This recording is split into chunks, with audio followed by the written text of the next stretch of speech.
North Dakota representatives passed House Bill 1126 with an overwhelming majority, a first step towards statewide mutual aid agreements between state and tribal law enforcement. In the meantime, the citizens of Standing Rock pushed through a resolution of their own. As Renee Cooper reports in tonight's top story, many say they worry this first step will spiral into lost sovereignty in the years to come. I believe it's a lot too soon for that. To make sure nothing is passed without the will of the people, Standing Rock citizens teamed up and wrote a resolution, now passed by tribal council and signed into law. It says there has to be a majority vote by tribal citizens in order for Chairman Mike Faith to sign an agreement that would give any state agencies criminal jurisdiction on the reservation. This is not really in opposition towards the bill. It's more or less in a response to the bill. That bill is House Bill 1126, which does not change or add jurisdiction for anyone.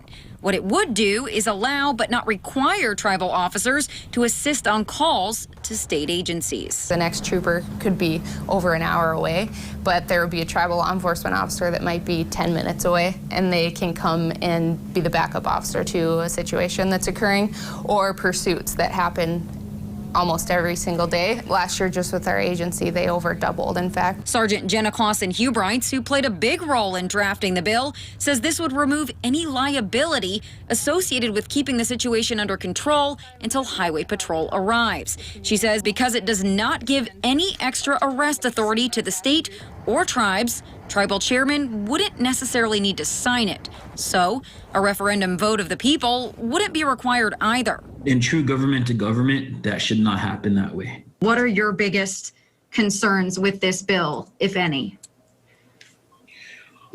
Well, Renee, that's a good question. You know, one of the things that comes along with this House bill is it's a give and take.